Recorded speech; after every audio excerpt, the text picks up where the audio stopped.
Hai, ketemu lagi dengan saya, Merdi RL Sialagan.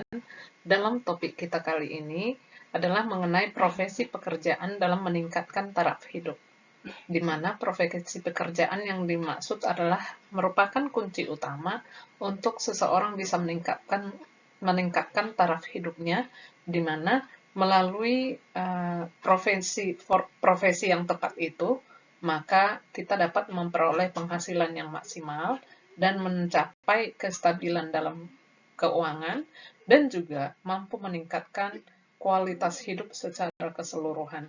Nah, di topik kali ini kita akan melihat definisi dan konsep profesi pekerjaan. Yang pertama secara keahlian spesifik, ya, yang sesuai tentunya dengan kemampuan seseorang dan juga secara etika dan standar di dalam dunia pekerja, maka kita harus memenuhi standar yang diperlukan ataupun etika yang diaturkan oleh perusahaan tempat kita bekerja. Nah, yang ketiga adalah kontribusi sosial. Dalam hal ini, kita juga akan memberikan manfaat dan nilai tambah bagi masyarakat tentunya. Dan selanjutnya kita akan melihat peranan profesi pekerjaan dalam kehidupan ekonomi. Yang pertama, kita mampu untuk peningkatan produktivitas, dan yang kedua, kita mampu untuk menciptakan lapangan kerja. Sedangkan yang ketiga adalah peningkatan pendapatan nasional tentunya. Nah, inilah peranan profesi dalam kehidupan perekonomian. Selanjutnya,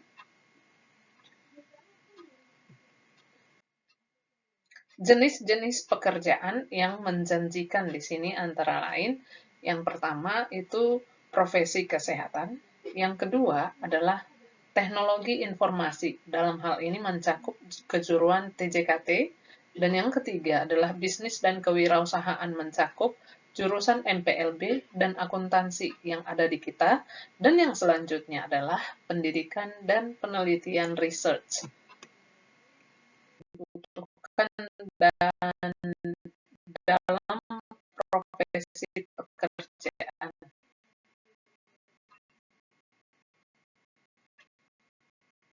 Keterampilan dan kemampuan. Maaf. Sebentar ya.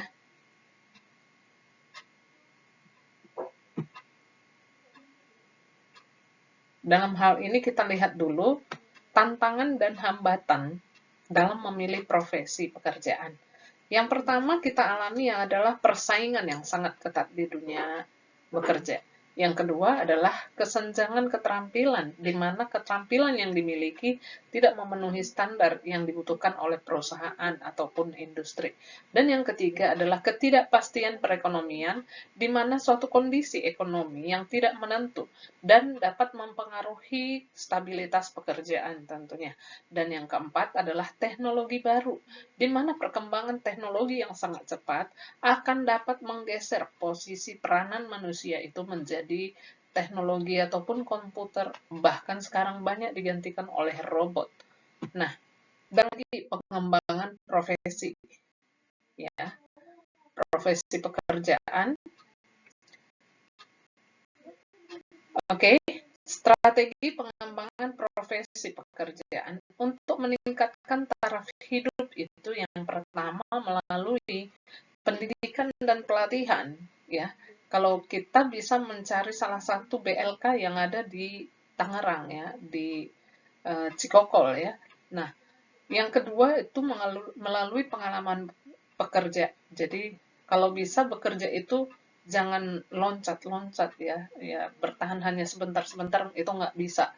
Harusnya kita ya belajar untuk tetap menatap pengalaman kerja yang cukup lama dan itu akan membuahkan jenjang karir untuk kita masing-masing. Kemudian yang ketiga perlunya ada strategi dalam jaringan profesional ya, di mana jaringan profesional ini untuk mendapatkan peluang karir yang lebih baik tentunya. Dan yang keempat adalah adaptasi dan inovasi, di mana dalam perkembangannya secara teknologi kita perlu menciptakan solusi yang inovatif, yang berbeda dengan yang sebelum-sebelumnya. Oke. Nah, dalam hal ini ada kesimpulan dan saran, ya. Sebentar.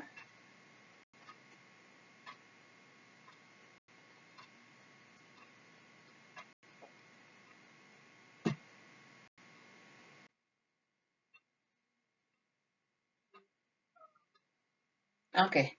Yang merupakan kesimpulan dan saran dalam hal ini, perlunya kita untuk mengupgrade yang namanya pengembangan diri, dan juga perlunya jaringan profesional untuk membangun dan memelihara hubungan secara profesional untuk mampu meningkatkan peluang karir yang lebih baik. Dan yang ketiga, perlu memanajemen keuangan kita sendiri. Jadi cukupkanlah dirimu dengan komisi ataupun finansial kamu. Jadi antara kehidupan dengan pendapatan tidak besar pasak daripada tiang, ya, tidak lebih besar pengeluaran daripada pendapatan. Di sini tentunya kita butuh yang keempat, harus seimbang. Keseimbangan hidup itu yaitu menciptakan keseimbangan antara pekerjaan dan kehidupan pribadi. Jadi sebisa mungkin ya hindarilah yang sifatnya FOMO, ya. FOMO itu pengen ngikutin ya tren masa kini, style masa kini, tanpa memperhitungkan kemampuan finansial kita. Nah, demikian. Thank you.